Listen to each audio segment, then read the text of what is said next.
Hello and welcome back to the virtual classroom. This will be my last voiceover video for Comp 3077 for this semester. This is your week 12 case being presented by yours truly, Mr. Mike Sloan, course leader and course master for Comp 3077. And for my last video in week 12, we have some guests from another section in my live class, and we're doing it in the live class one more time. I've been running into some scheduling stuff, whatever. Doesn't matter. You guys online probably don't really care because you just want the videos. So here we go. Week 12 case demo involves financial functions. Finally, this is a required video as usual. We are going to go through a variety of financial functions, and this case I really like because it's based on mortgage interest calculations. And we are not going to be testing you on financial functions, and the reason for that is because the best test I could find, because I did want it to cover some of the stuff that we did last week and a variety of other things. That was the one thing that was missing, was financial functions. So you will be evaluated on those when you create and submit your custom project in week 13, which we are going to talk about a little bit at the beginning of this video.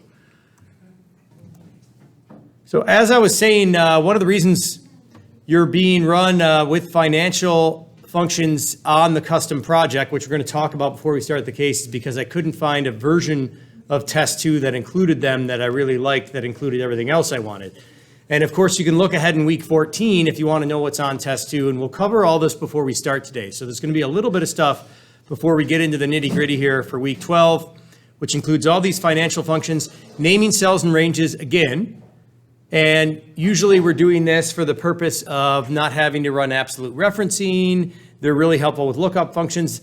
This time, like the case we had last week, it's going to be for the purpose of just recall on financial data. So you don't have to go back and use the cell reference.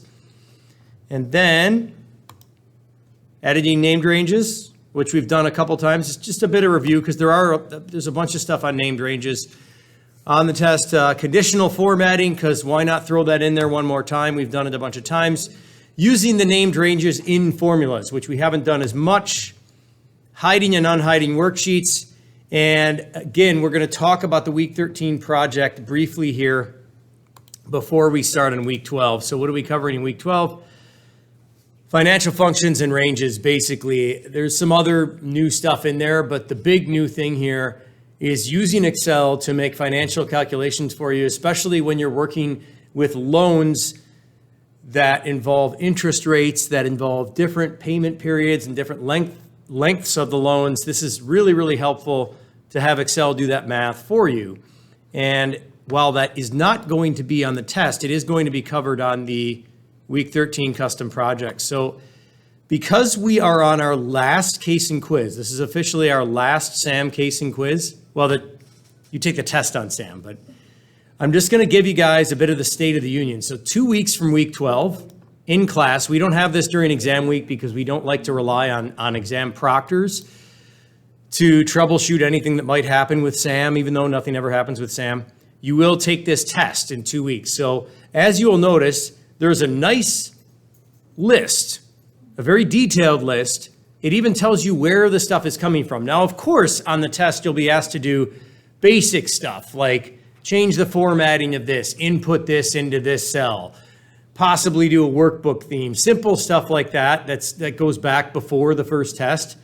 But the major concepts on the test that carry the most weight that we've covered since week 7 are all here in this list.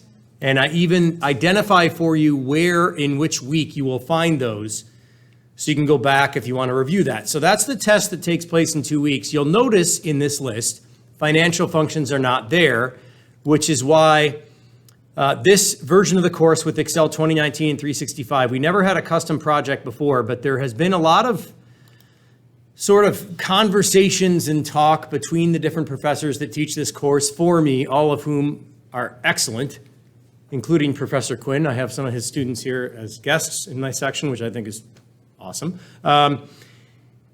We have this sort of inkling that a lot of the students, not necessarily the ones at home, because the ones at home that are doing this online, they watch the video and they pause the part and they do the step and then they go back and make sure they did it right. There's a little more involved there. where when you're on campus, we're teaching it to you, and then you're going back over to the lab and doing it. It's almost better to go, I'm not saying stay at home and don't come to class. Most students prefer to come to class, but we're feeling there's a bit of a mentality where people know how to go and copy exactly what we did. But if we had to put you guys into the real world and say, hey, get a bunch of financial data and stick it in a table and then do these functions, you wouldn't necessarily know what to do with it without Sam having a step telling you, pick this up from cell D6, pick this up. So that's what the custom project is doing. So it's only 5%. This is not some overwhelming thing that's going to wreck your mark.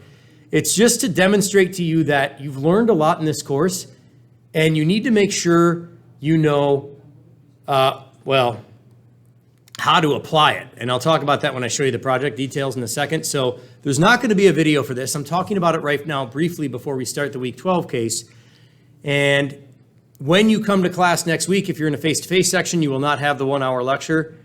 We'll just do lab. So for my students in the section that I'm talking to right now, you'll just have lab next week at 5 o'clock. That's it. I'm not going to show up at 4. We don't need the 1 hour lecture. I'm just there to help you. But what we can't do is we're not going to sit there and do the project for you.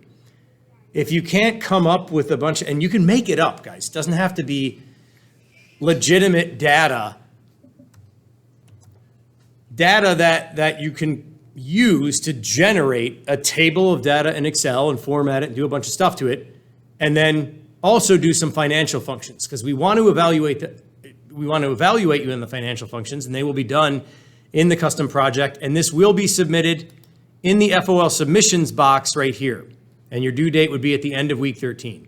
So because this is not SAM, most people with SAM don't email us stuff and make up a bunch of excuses about why it's late. They just submit it late and hope that if it's close enough, you'll get the points. And most of us as professors, within a few minutes or a couple hours, we're okay. If it's a day, we're not going to give you the credit. With this, it is due at 11:59 p.m. on the Sunday at the end of week 13. If it's not submitted then, you still submit it to the submission box. You'll just have minus 25%. And that's the way it is. And you're being given a lot of lead time here. That's how it's going to work. So then you'll go and submit it. I'm just showing you guys this because I know you're used to SAM and you're used to submitting everything on SAM. So the box will be here. Your dates will probably be different because you're going to be in a different semester if you're watching these videos. And in terms of the details of the project, when I create an assignment in any course, it is very detailed because I don't want students wondering what to do. And this is set up just like a SAM case. So the details are all there, but there's a bit of an introduction to it that talks about picking content. You want to pick content that could potentially generate expenses or some sort of financial data that you could piggyback onto and have something that would involve some sort of loan. So you can use the functions we're going to learn today and then show me that you can apply those functions, me, your professor, whoever it may be, in the context of steps 12, 13, and 14 in the case file. So you're basically building your own SAM case. You're going to open up a blank file, and I'm going to let you guys read through this. I'm not going to drone on about it in the video. We got to start the week 12 case, but this is what you need to do. So you need to find some source of data. And if you can't, you need to make it up. And you need to show us that having your own data and putting it into an Excel file, you could do the same thing that we're teaching you to do in class. That's the whole idea of the custom project. So the steps start like this. 5 points, file naming. How's that 5 points, Mike? Because I've been going on about this since week 1, how important it is to properly name your files so they can be organized into folders and whatnot. So there will be 5 points allocated to a correct file name. Believe it or not, I do have students that when I've told them to name things like this in other courses, they will submit it and it will actually be named first name underscore last name. So guys, come on. I obviously want you to put your own names in there. Just covering that. Worksheet naming and tab creation, create an Excel table. What do you mean? Just a bunch of stuff in cells and then like actually format it as a table, do a sort, name the table. Well, where's the data? You guys got to put the data in there, okay? So don't come in week 13 into lab if you're in a face-to-face section. Don't go into the Bongo or the Zoom classroom if you're in an online section and say, hey, can you help me get started? We can't. That's the whole point of the assignment is that we want you guys to start it fresh. It's 5% of your mark. I mean, that's real points, but we didn't make it extremely heavily weighted because we didn't want people to stress about it. It's the same as weeks 7 through 12 have been worth, but you get to do whatever you want. You get to show off now. You get to customize. So you're going to make a table. You're going to make a merge and center title above the table. You're going to make a link. You're going to use the date function, today function. Then you're going to do some formatting, insert an image, make a chart based on the table. What chart? What chart do we make? You pick. You get to do whatever the heck you want. And then you create, but I do want the chart as a separate worksheet. It'll make it easier for us to mark. Then when you go to the third worksheet that you're going to create, that's where you take some of this data, or you generate new data if you didn't have anything in the table that would work, and those are the instructions. You're to generate these extra 3 pieces of data right underneath the table. Then you're going to use 3D referencing just to do it, to reference that data into the third worksheet instead of just putting it in the third worksheet. Well, why not, Mike? Well, because I wanted you to do 3D referencing as part of the project. And then you do a payment function, a PV function, and an FE function, which we're about to do today. So it's not that big of a deal. You could do this in an hour. You get to customize everything. And as long as we go through and find everything where we're looking for it, if you follow these instructions, you get another 5%. But what I'm anticipating will happen each semester is the students that have kind of been phoning it in, so to speak, and just sort of chugging their way through the steps. I'm aware that there are students that are working at home that are watching the video with no sound and speeding the video way up because they know how to use Excel fairly well, and they're just seeing what I'm doing and just putting it in. And then they're watching something on the side. They're getting through the latest season of whatever the crap show Netflix is still making. Could Netflix make any more freaking shows and movies? Like, oh my God. Like, how do they make any money at all? It just blows my mind. But you could do a spreadsheet on that, imagining the money that Netflix burns on some of these movies. They filmed one in Grand Bend at one of my clients' houses. It's like crazy, like in the middle of COVID, but they got to do whatever they wanted because they just pay people off. Yeah, we're coming in here. We're going to run security here. We're going to do this.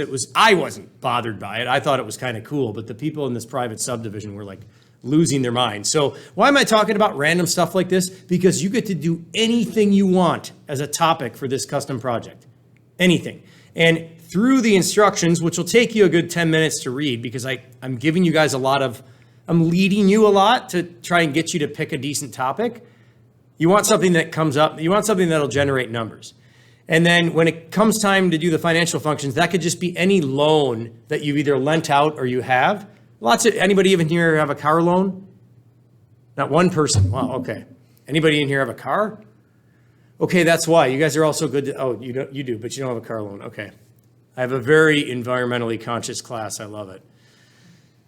Okay, so get into the instructions, get into it, start doing it maybe before your class in week 13, and then you can ask your professor for help. It's due at the end of week 13, not right away. What's due this coming Sunday is week 12. So let's get into week 12. I've already downloaded the instructions. I've already downloaded that too, apparently. No, not yet. Okay. Actually, that was yesterday in my other, I'm going to download both. Watch out on the final test for multiple files if you have things like that. Okay, so as usual, you're going to rename I knew I downloaded the instructions. As usual, you're going to rename the Excel file with a 2 at the end. Why people are still messing this up is beyond me, and you'll have to do the same exact thing on the final test. So let's do that. Let's open it up. Let's open up the instructions, and let's get into some financial functions. Now, the first thing I will comment is that the fact that they have you doing all this stuff with named ranges in this case is not uncommon. That is very useful. It's a very useful skill to have when you're working in Excel and working with finances, because when you're bringing up a rate on a certain page or a certain interest rate, it's probably going to be the only cell that has it in there. And if it isn't, then you can name it accordingly with a customized name that is this rate or that rate. So we're going to start by going to the loan calculator worksheet. We'll get into the instructions here, and we are working for an insurance company, and we're thinking, hey, lots of people are needing insurance, even in the midst of a recession here in 2022, so let's look at opening up a new office. We need to get a mortgage. We need to buy an office building. We need to do a renovation. We need to get a loan. So we're going to look at all these options.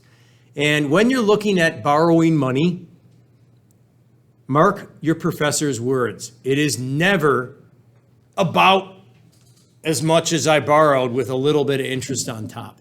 If you haven't sat down and calculated this before, you're going to want to barf when you see how much the banks get. And this is just the way it works, because most people don't have $1 million sitting in the bank, or even $300,000 or $30,000 to buy a car. So this is what people do.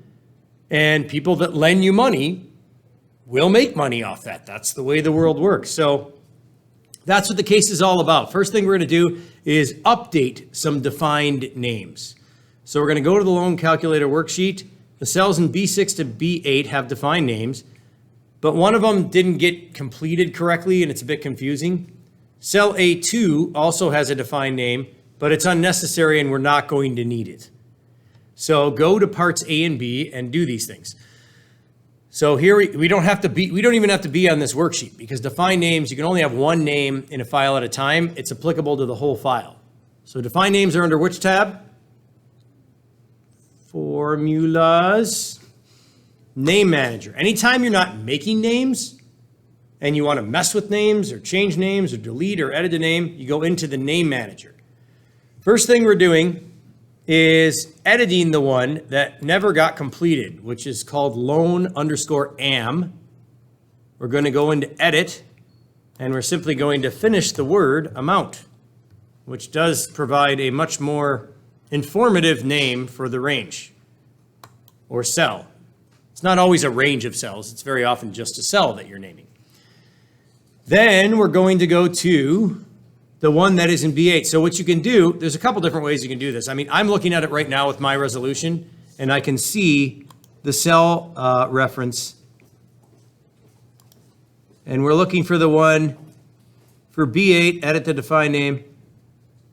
Oh, it just said, well, it doesn't say for B8. I already jumped ahead and did that, did those a little bit out of order. Delete the loan calculator name. So when you're looking for a certain name, okay, and it already told you in the instructions it was B8, we could have gone into B8, and sitting in B8 right here, if we look in the name box, it'll tell us what that's named. It's already named a loan amount because I already did it. And as long as your resolution is big enough, you shouldn't have to stretch this out or stretch out this to see the cell reference. But when I was doing it for my first two classes in the labs that don't have good resolution, it was covering up the cell reference. So I just had to pull that out to make sure that was the one I wanted to edit. And that was part B. Part A was to go to this one, loan calculator, and we are to simply delete it because it just doesn't need to be there. So sit on it, hit delete, confirm you want to delete it, click close or hit the X, and you're done with step one. Step number two, calculate the loan amount by entering a formula without using a function that subtracts down payment from price. So right from the get-go, they're expecting you to be comfortable now at this point in the course when they're hinting to you to use defined names in a formula, in a math problem, in a function. You should just do that. And then later in the case, they want you to use defined names, and they start giving you the cell references just to see if you'll screw it up. So with SAM, when you see them putting it in bold that they want you to use the defined names, if you just typed in D6 down here for step 5, it will mark it wrong. Now, there's a couple ways to get the defined names to come in. They want you to subtract down payment from price. I'm going to use the first method here, because you can click on the cell and it'll put the defined name in there right away, or you can start typing the name and it'll allow you to autocomplete it. Now, there's also a function called price, and what you'll see is it allows you to do the function, or you can click here and do the defined name for price. So I'm going to put the defined name in, and then from it, I'm going to start typing out down payment. Then I'm going to put that in, and then I'm going to hit enter. And had I clicked on the cells when I was building the formula, not typed them in, it would have also automatically put the name in for me. If I type them in, it doesn't put the name in. It's still a correct function, but it's simply not done the way Sam is telling you to do it. So you always got to watch for those things. In the real world, that would be acceptable. But here we want to make sure we use the names. And you can go and check, and it's the names. So you made a down payment, which was $230,000 on a $1.15 million property. So you're asking to borrow $920,000. Remember that. You're asking to borrow $920,000. Okay, which is a lot of money. It's wait to see how much money they're going to make on that. So that was step number 2. Step number 3, Liam also wants to use defined names and other calculations to help him interpret the formulas. So this is a step we did back in week 7, I believe, where you've got a bunch of cells on one side going down a column with data in them, and then a bunch of cells on the other side with labels that describe what the data is to the right. And they don't tell you exactly how to do this in terms of what you're going to choose from the menu, but you do already know how to do this. You've done this exact thing in another case. You've had it on a quiz. C4 to C8 is the range where the labels are. D4 to D8 is the range where the cells are with the data in them that you want to name according to what's in column C. So what you do is you go over here, you highlight C4 all the way over to the end of D in the range you want to name them in. And then we're still on the Formulas tab. If you go to Create from Selection in the Define Names menu area, it will be smart enough to know just by looking at what you highlighted that what you're probably trying to do is name the cells in the right with Define Names from the left. And so you leave it set to left column, you click OK. And now if you sit on each of those cells and look up in the name box, you can see they've taken on the text as the defined name from the cell to the right, and now you're going to use those in a formula. So that was a repeat step. I went through it a little more quickly than I usually would, and you'll probably have something like that on the test if I had to guess. Maybe not, but you'll definitely be dealing with some names at some point. I don't know. You'll just have to know how to do it and see what happens. That's the fun thing about a test, isn't it fun? So now you're going to do a payment function. So this is what's cool about Excel is that people will go and talk to mortgage brokers and they'll never bother to say, how much are my monthly payments going to be? And the mortgage broker doesn't want you to ask that because they don't want to tell you how much it's actually going to be. And they don't want to tell you how much of it is actually interest versus how much of it is paying toward the principal of the building that you're buying. It's frustrating the way it works. But Excel can make sure that you're illuminated on all this stuff right from the get-go. So in cell D6, you're going to enter a formula using a payment function. Well, I haven't used that before. I'm not sure what to do. Well, you go into the financial tab, and any kind of payment function that you're going to want to use, anything that has to do with payments, will be there, along with many other options for financial functions. You can calculate just the interest with IPMT. You can do just the rate you can go in reverse and calculate the rate based on the other stuff you have. If you have the future value and the original loan amount, you can. So we're just going to do a couple of the most common, really simple ones here. And then we're going to ask that you try them again on your own in the week 13 project. So let's make sure we're in the right cell first. We're going into D6. We're definitely not in D6. Let's go to D6. Let's go equals PMT. Start your parenthesis. Always function wizard. Always function wizard when it's more than one input. Just most functions past sum, min, max, and average. Here's some stuff I want to explain to you as we're doing this, because at this point you can just plug and chug the stuff right in, click OK, and you get the right answer. But it's important that you understand what's happening and that most of the time from banks, from financial institutions, even from some family member who's giving you a private loan, they're going to say, yeah, I want 6% interest. They're referring to an annual interest rate. Most of the time, as the person on the other end of it, you don't want to know what you're putting down annually. You want to know what you're putting down closer to a term that resembles when you get paid at your job, which is usually monthly or biweekly, whatever it may be. So when you put a rate into this function, unless you're looking for an annual payment, which you're very rarely doing, if you've been given an annual rate, you're going to have to put it in there and divide it by 12. Why 12? because you're looking for a monthly payment.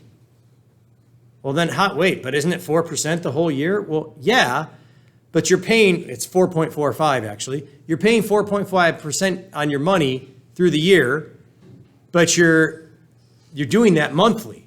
So you're going to pay a little bit of it each month. So you take the interest rate and you divide it by 12. They want you to use the names of the cells in here. So if you type in D4 and divide it by 12, you will get the correct number, but you will not get Sam to mark it correct. You need to click on D4 and then divide that by 12.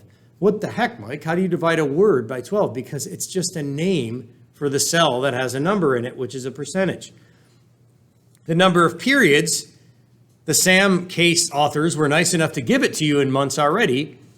Otherwise, this is a 15-year loan. That's what 180 months equates to, 15 years. You would take 15 and multiply it by 12.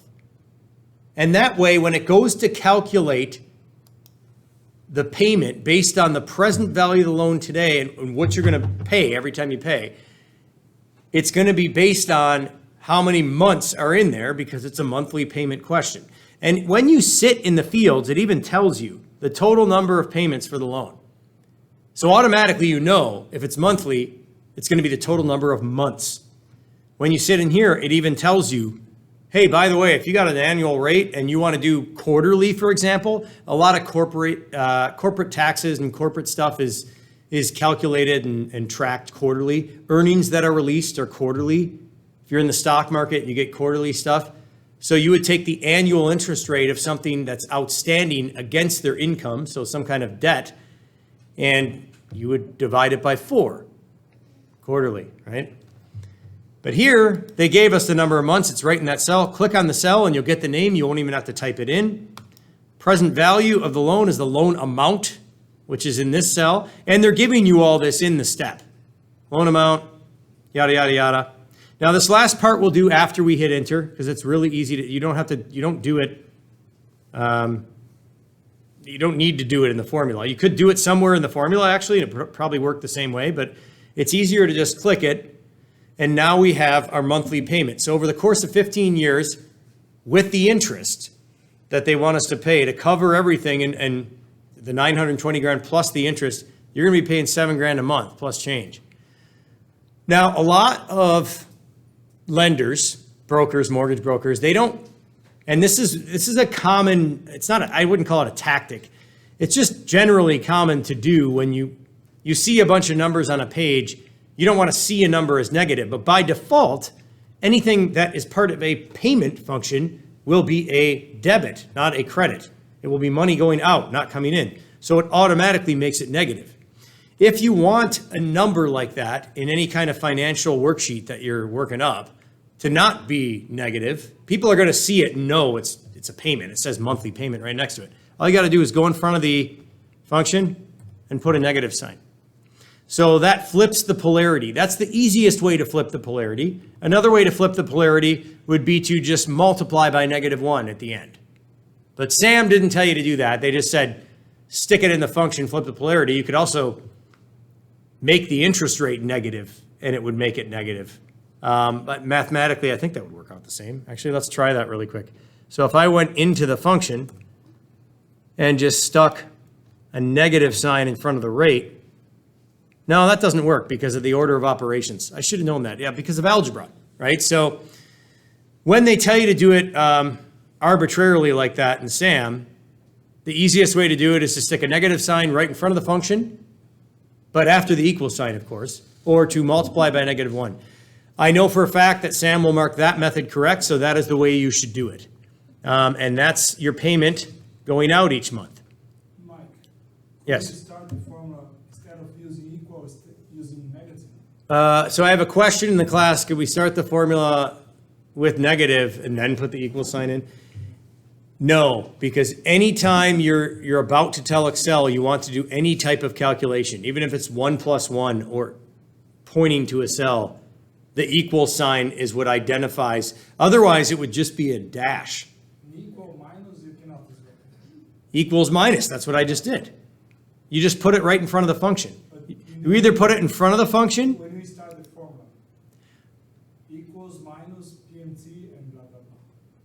Oh, I don't see why not.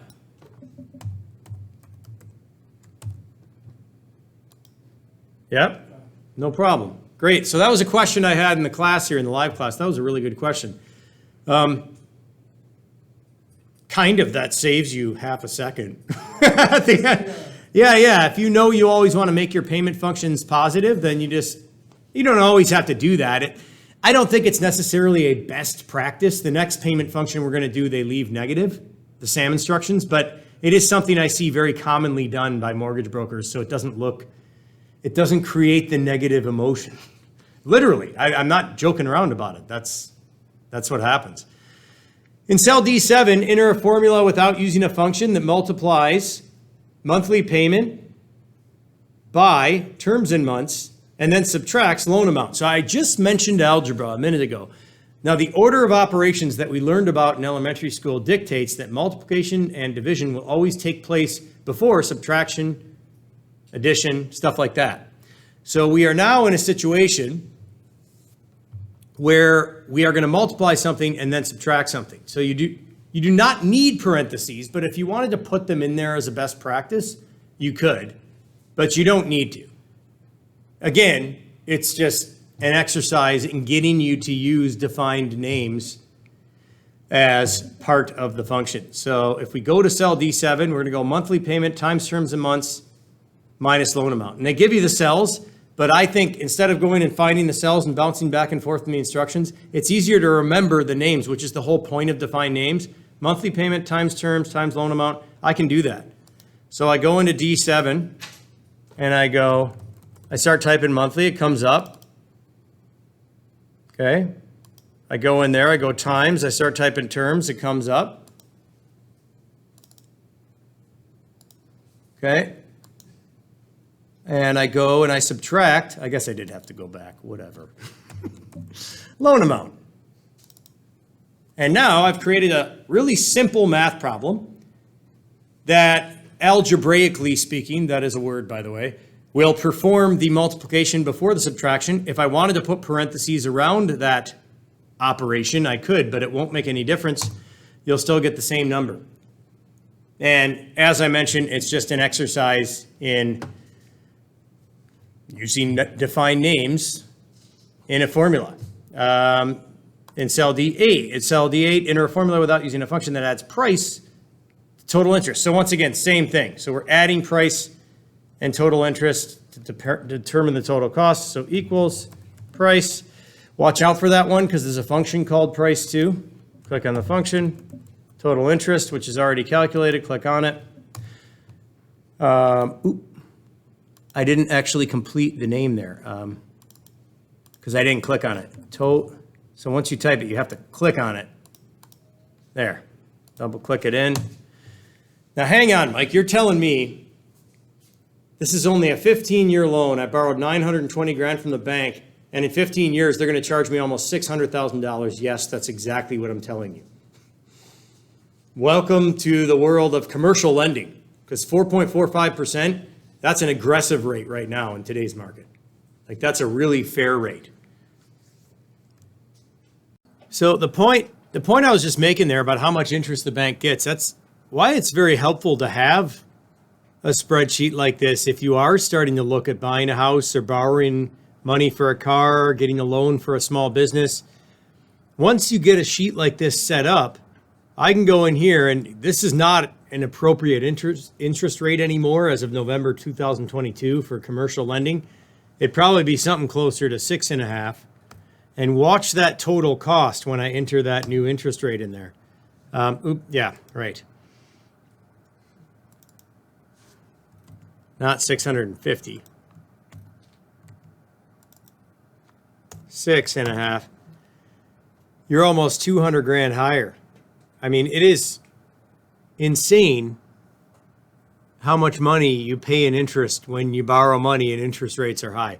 It's the way of the world. It's up and down year over year. It changes, things change, and they'll be lower again. But my parents would always tell me, I'm from the States. They said, I bought my first house when I got full time here. So it was 2000, 8. And I was pretty pumped about getting an interest rate in the low 5s. I was pumped. Now people are ready to barf because they're in the low 5s. But I also bought a house at a price that would be unheard of still in today's real estate market, because over the course of those 15 years that passed, prices on real estate went up a lot, and they're not going to go back to that price unless interest rates go really high. And that may be the plan with some of these governments, right? They don't want, they're not thinking they're screwing us all. They're thinking they're helping people that, like you guys, like students that can't afford to get into this market anymore. I have a client, you guys know I do a little bit of real estate on the side, but Fanshawe is obviously my number one job. And real estate's been interesting the last couple of years. And I had this one client that I dragged around Grand Bend whenever I could, we saw a lot of stuff. And when I first took him and his wife out, they were looking up to 1.5. That is what the mortgage broker said they could get. Now they're looking up to 970, and nothing has changed in their jobs or with the money they make. I know I'm kind of going on about this in the video, but it's important you guys grasp the gravity of interest on loans. You must, because it is insane how much it can affect you. And that's why Canada, to me, as an American, is still, I'm a Canadian too, but it is a bit scary, because in the States, like all my friends that bought houses in the last 2 years when interest rates were really low, those rates are locked in for 25 to 30 years. When you get a 25 to 30 year mortgage in the States, that's how long your interest rate lasts for as well.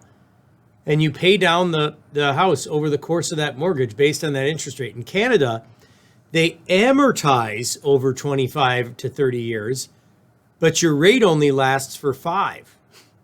So I'm not but I say what you will about Canada.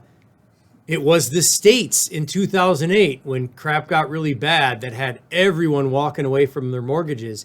And that didn't happen as much in Canada. And real estate prices held a lot better.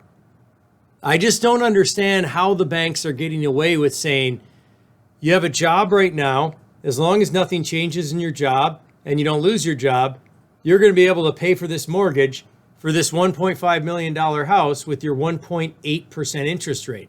Now those same buyers, 9 months later, can't spend more than $970. But what would happen if in 5 years, when that interest rate expires, nothing has changed in their jobs? And a lot of people make the same amount of money for 5 years straight. You don't always get a raise. What, then all of a sudden they just have to sell their house? Canada's policies could lead to the same type of thing that happened in the States, but cyclically speaking, when that stuff got really bad in 2008, within 5 years, it was better. When it got really bad in the early 90s, within 5 years, it was better. So I don't know, maybe the Canadian banks are onto something, because they don't want to, I'm telling you right now, they did not want to lock into those rates for 25 to 30 years that we had in like January and February of 2022. That was crazy. So it's a really interesting case to end with in terms of our SAM cases, because you guys are all probably going to end up looking to buy a house at some point. And if not, you might end up looking to borrow money for a business, and those interest rates suck. And if you want to borrow private money, sucks. Like 15% now for private money if you want to get something quick. I mean, that's like loan shark level stuff. But that, if interest rates are up to 7, private money usually is. When interest rates were down at 2, private money was still 9%. I have a lot of clients that can't turn down an opportunity, and they've run out of leverage with the banks, and they have to buy something. So I've connected them with people that will loan them money for a ridiculously high interest rate. But if it's only for like 6 months, maybe it's not that bad. So there's lots of things to consider. And when you start looking at a case like this, it really helps get your head around how much interest really costs. So I just wanted to add that point before we move into the second half of the case, because now we're going to start moving into stuff that's more, hey, where'd my file go? Well, it's getting further into the interest pile of crap. Let's go. Liam wants to compare monthly payments for his interest rates ranging from 3.95 to 5.15. And you will see gaps like that with different banks when you go out there and start. Always shop around. Always shop around. Don't just be like, oh, my buddy said I should use this guy, so I did. People catch on to that, and they just add a little half a point in there. It's a lot of money over the course of years. So they want to check out different rates with different terms. Something else that's kind of funny, and I promise I'll stop lecturing about the Canadian mortgage industry now. You guys tell me, I'm in a live class right now. Who do you think would get the better interest rate? The people who put down more money and demonstrate more security as a borrower, or the people who can only put down 5% on a house? Be honest. What makes sense if for risk? Who puts more money? Yeah, Better rates. the people who put down more money. Nope. So you get a better rate when you're going out looking for a first mortgage if you agree to only put down 5%, because they make so much money on the mortgage insurance that the federal government in Canada forces all these banks to buy for anything that's below 20%. So if you can't put down 20%, but you can put down 15, you pay like a little bit of money for this mortgage insurance. It gets worse and worse as you get to 5%. You're not going to be able to buy anything if you can't put 5% down. So if you want to buy a house and it's 500 grand, you're going to have to come up with, well, yeah, I should be able to do that math in my head pretty fast. Not 100, 50. No, 25. Yeah, 25. Well, if I did the math right, 25,000. Most people don't have $25,000 sitting around in their bank accounts. If you want to put 20% down, like, holy crap, that's 100 grand. Yeah. So what happens is the banks make money on the mortgage insurance because they're all in on it together, right? It's not like a scam. It is what it is. And in Canada, if you're going to buy a house for less than 20% down, it's this big chunk of extra money is just going to get tacked onto your mortgage. It sucks, but it is what it is because most first-time home buyers can't put down more than that. So we're going into a period where I think interest rates will still go a bit higher. If you guys are looking to buy, just start saving, okay? Stop going to the bar and paying $8 for a beer. I mean, I'm 46, okay? I've earned the right to do that. But when I was in my mid to late 20s, when I went to Michigan State, even when I was in my early 20s, when they had 99-cent pitcher nights, that's when we went to the bar. And that's some American stuff for you. All right, so enough about the theme of the case and why it's such a good case. Let's get the rest of these steps done.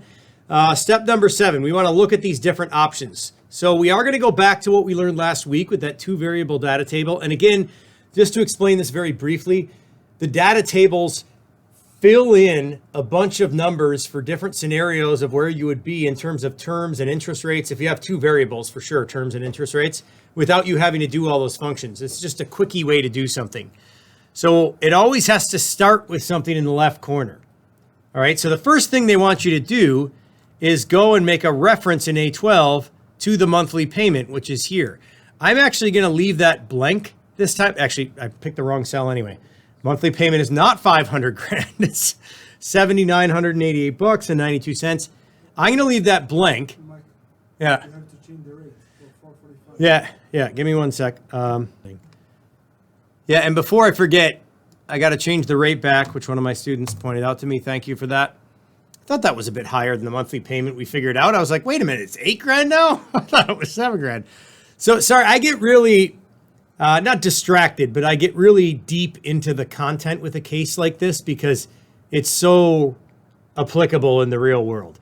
So now when we did this variable data table last week, I explained to you that it starts with the number in the first cell. And then as you go across, it's like graph paper. It's just analyzing where it would be at that rate with that term, with that rate with that term. You could do this with standard functions, but the data table does it for you faster. So even if you don't have the payment in the left corner, you could still build the data table. You highlight the data table. What tab do I go to again for that? Remember, we spent a lot of time on this tab last week. Not where I went to for the names and formulas, but the one really close to it.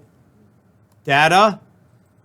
And the what if analysis menu is where you'll find that stuff. So you're going to pull up data table. This one has 2 variables. And the inputs are D5 is the row input, D4 is the column. So go ahead and put that in there. Now I know I skipped the first part, just watch. So when you set up a 2 variable data table, it's going to set it up whether it sees the starting point in the left corner or not. And if you go through, like, everything's there. So if you go back and do this now after the fact, equals monthly payment, which was part A of step 7, and hit enter, it all populates automatically. So I did that in reverse on purpose because I think it demonstrates to you guys the power of the data table. It's a really cool tool. So once again, I'm going to do that one more time in the video too. Well, the data table's already in there. I can't really get rid of it now because you can't undo a data table. But what I did was I highlighted the range where the data table is going. I went in, data table, 2 variables. If you only have the one, you only have to fill in the one, and it still works. And it's D5 and D4. So D5, D4, you set it up, and then you can add the starting point later, and it all fills in. So it just, and you don't have to do that on the custom project coming up in week 13. It's just a really cool tool that I'm glad was in this case once again. 2 weeks in a row, we had data tables. Let's go on to step 8, conditional formatting. Wow, we've never done that before. I mean, and you know, funny enough, there's certain things I really, really wanted on the final test, and these financial functions were one of them. One of the other things, which was out like 3 times on the first test, I think, so it doesn't really matter, but conditional formatting isn't on there either, so that's also in the custom project. You are going to highlight this range, A13 to A25, and then you're going to run a conditional format on it, which will be equal to. Now, this is what I like about the newest version of Excel. As soon as I do that, it figures out that I'm trying to match it up with one of these interest rates in there. It's not actually the right one, but it's close. It just sticks it in the middle. It's just it's just getting you started, right? But that's not actually what you're doing. What you're doing is highlight with the default format. You don't have to change the format. You could go into customize, of course, and do that. And you're going to do that on your custom project for me. Or you could leave it default if you want. What you're going to do is say, I want to highlight the one that is equal to, or if there's more than one, whatever, equal to this cell right there. So just type in equals, click on D4. Don't worry about the naming. Sam was only concerned about the naming with all those formulas. You don't have to worry about the naming when you're inside of tools like this. And I think if you type the name in, it would work the same way, but Sam's not checking for that. So you can use D4. And click OK, and then you see that it's singling out and pointing out the interest rate. It's showing you within the table, you're in the lower, you're at the top of the lower half. So that's not terrible. And that was step 8. Step 9, change the color of the left, right, and bottom borders in the range 8. So this is another thing and another reason I love this case, because we went through the whole semester, and this is our final SAM case, and we had barely anything on borders. There was one step on a border, and then there's a couple quiz questions on some borders. There's a little bit of borders on the test. Borders are kind of funky if you don't do them very often. And I'm going to show you why. So with this border here, I want gold accent 1. So it wants me to highlight this range. You can see it's got that color on the top.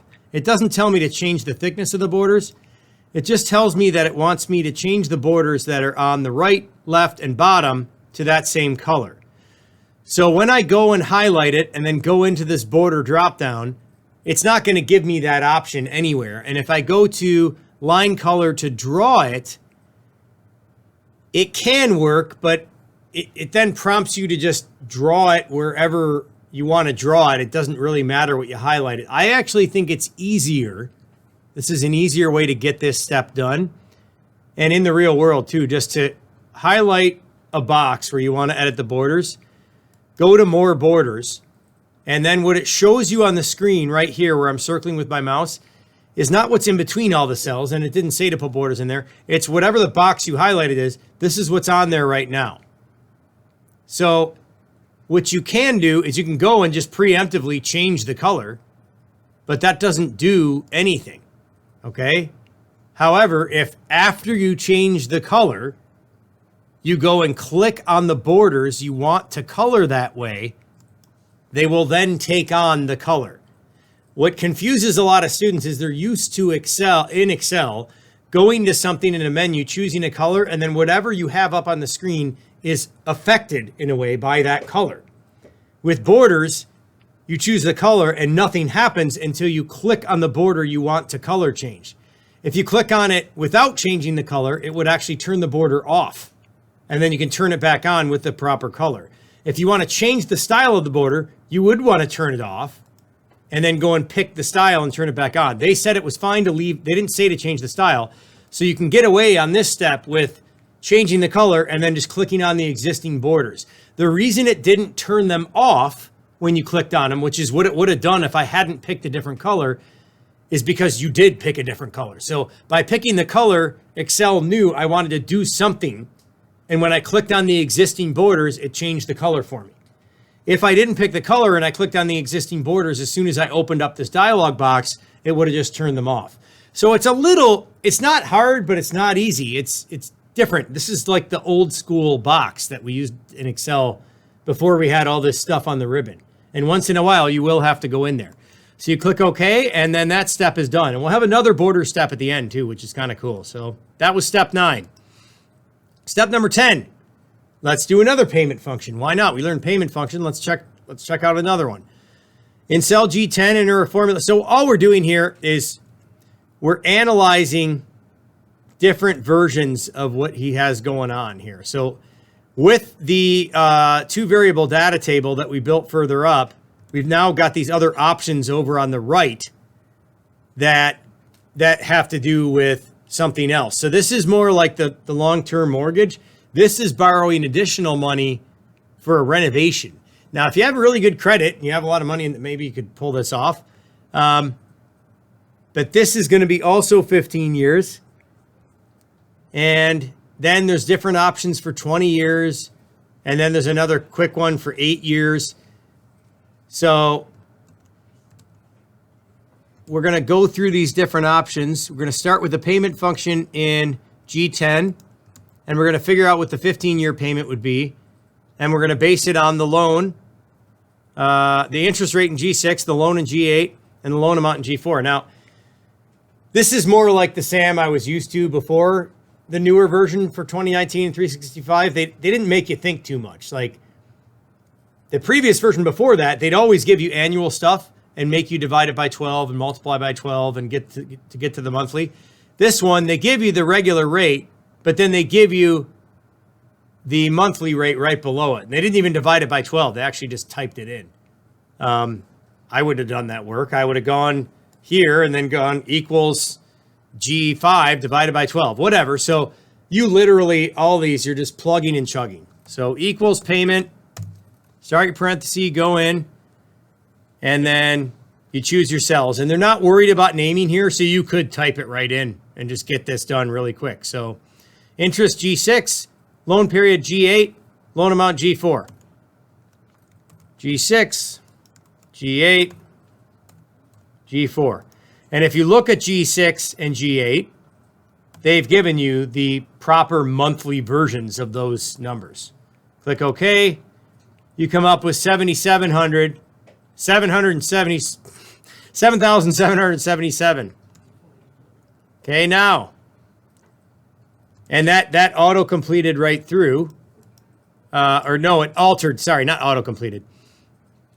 It then, because of that payment, what just happened there? No, that was it. That's just, I could have sworn I saw something else change when I did that. Moving on to present value. And you'll have to do a setup like this. You're going to have to do a payment, a present value, and a future value in your custom project. Liam could pay back the loan in 20 years instead of 15 if he had that little bit of extra time based on the money he makes each year, and if he could reduce his payments to $6,000 with an annual interest rate of 4.5%. He wants to know the loan amount he should request to get to those conditions. You see the difference? See how we can work backwards like this now? So in cell H4, enter a PV, so that's present value function, with the monthly interest rate in H6, the period of months, and then the payment.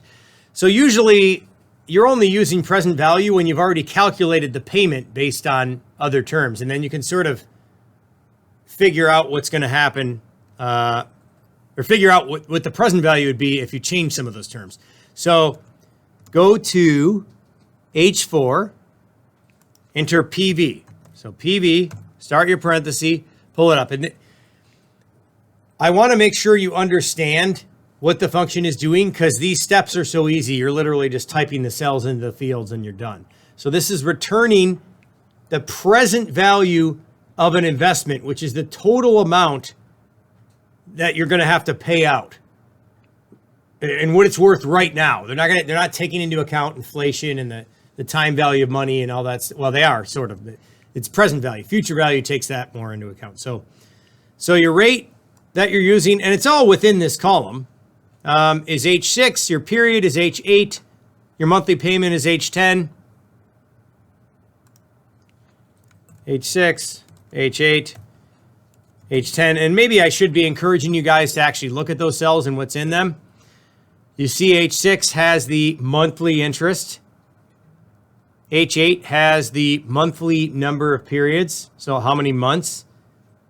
And then H10 down there has the payment. So this is, yeah, that's what the payment would be with those current terms. Hit enter. It would be a little cheaper if you could pull that off. And then we want to figure out future value. So Liam could pay back the loan for 8 years with a monthly payment of $8,000 and negotiating some better terms. So keep in mind, this is not assuming the same interest rate they offered to him. So future value, we'll use the rate in I6, I8, I10, and then it will go back to the original loan amount. And you're going to have to do, again, the same thing on your custom project. So go down here into the future value cell. We're down in I11. Go equals FV. Start your parenthesis, go in. Your rate, I mean, we can figure this out by working within this cell, this column. Payment's $8,000, and the present value of the loan, which is back in I4.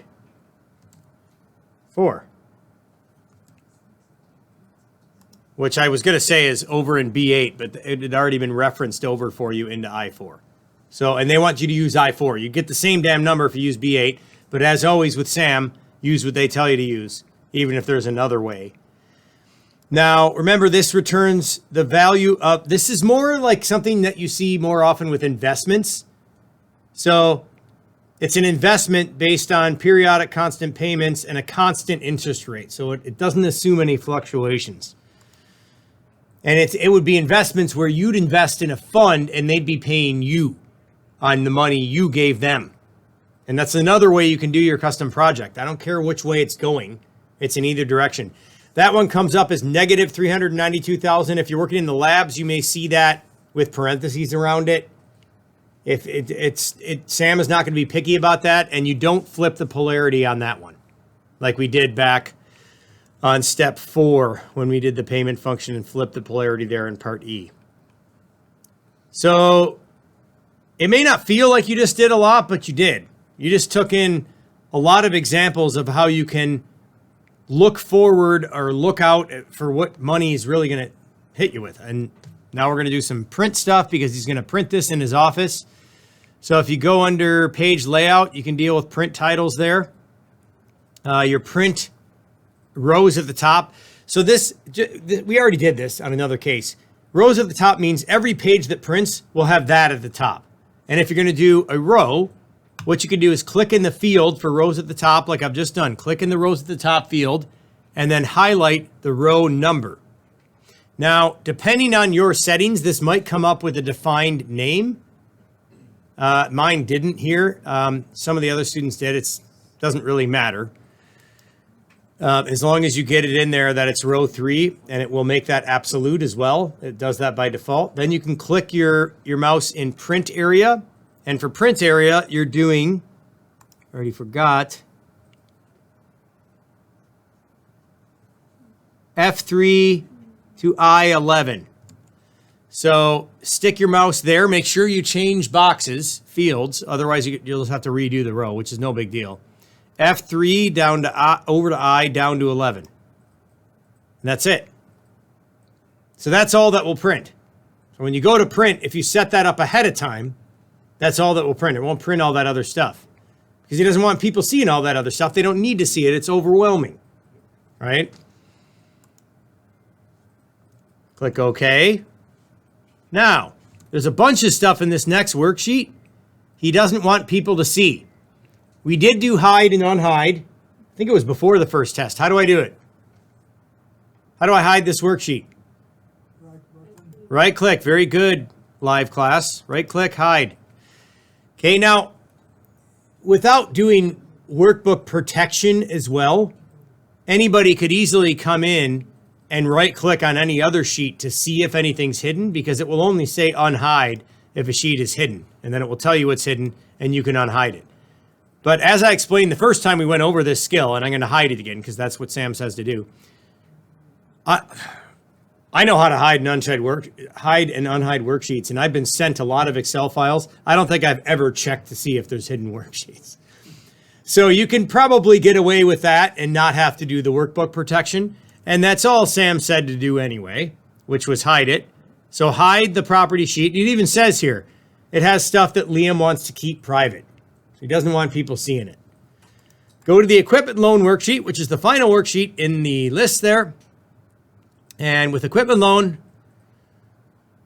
you are going to display the possible error. So here's a step where I don't believe Sam is going to know if you used the auditing tools or not. And I know I mentioned in another case, we were going to look at auditing tools, and then this was the week when they were coming up. These are not something that'll be on the test that you really have to worry about, but it is very handy. And again, another reason I love this case is because it just managed to slip in all these little things that we didn't get to cover in the first 11 weeks for the final case. So Excel has something that it offers that will tell you if there's anything wrong. And usually when you see little hashes like that, it is already picking up on something that it doesn't like. So leaving your mouse wherever it is, you can go to review. No, wait a minute. This is formulas, not review. You are reviewing, but these tools are under formulas in the auditing section, as I mentioned before, auditing. And if you go into error checking and just turn on error checking, it's going to find right away, it's going to say, hey, this number here is set up as text. You know, like that doesn't make sense. Do you want it to be a number? Yeah, I'm going to check convert to number. Or you could have just gone into that cell and formatted as a number and it would have worked. So I don't think Sam can tell if you do this or not. Same with this next step. So the next step says, hey, there's something going on here. And if I look at this right away, I can see, well, they're trying to multiply, words together. That's not going to work. That's not a math problem. If you weren't sure what was happening, you could use trace precedence, and it will go back to the cells that lead to that formula. You can also trace dependence to see every other formula that's screwing up that might be connected to. So these are really neat little tools. And I can click resume now. And with the precedence on, I see what's gone wrong. Obviously, it should be I4 times I5 if they're trying to figure out total paid, scheduled payment times number of payments, right? And the instructions tell you that too. It says, should be correct the error. And the error is very obviously. So let's go back to Excel and let's go and resume. We can correct it right in here. We can edit formula in formula bar. And we can simply go, no, I don't want that. Get rid of that. Do this times this. And if you use cell references, that'll still be marked correct for that one because they don't say you have to use the names. I always just like clicking on the cells because then I know I'm picking up the right stuff. You don't have to hit resume at this point. You can just hit enter and then it will take you back in there and then you can go resume and it says it's complete and you click OK and you're good. I still don't believe Sam would ever know if you use that or not, but of course I want to show it to you because I want to show you how cool those tools are. And now we're on to the final step. Final step, wants you to do some more borders. Draw attention to the optional extra payments in the C10 to E10 by adding a thick outside border using orange accent 3. So yes, if you highlighted this and went in here and chose a line color, it would then give you the pencil to draw it on, but then you still wouldn't have the right size border and then you'd have to go thick outside border. I think it's less steps to go in here, choose your color, orange accent 3, which is kind of like this burnt brownie orange there. Top of the row, top in theme colors. Then choose thick border and just turn it on all 4 borders. Oops, not the diagonals. You could do those if you want to cross something out. It's kind of a cool tool. Click off it. You got your borders. You are good to go. So I'm going to save my file. Close my file up, back to Sam right here. Let's pick the file up. Here's my file, closed and ready to go. Grade summary report. Let's see how we did. You guys already know I'm going to have 100. I always do.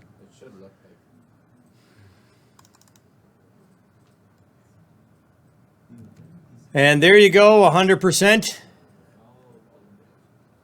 That concludes our submissions to Sam for weekly work. Your next item on Sam will be your test case in week 14. And week 14, the test also comes with an MOS simulation that's worth an extra 5%. So there will be a test prep video posted for week 14, of course, that will help you to prepare for that. And I would highly recommend sitting in on that intro lecture in week 14 before the test starts, just with your professors, whether it's online or in the live class, just so you know kind of what to expect. You don't want to start with part 2. That's all I'm saying. But we'll get more into the test in the week 14 test prep video. The reason I'm bringing up videos one more time is because there will not be a video for week 13. We are officially done with the videos for your SAM submissions for weekly work. Week 13 is one that you're going to do on your own with the long introduction at the beginning of this video.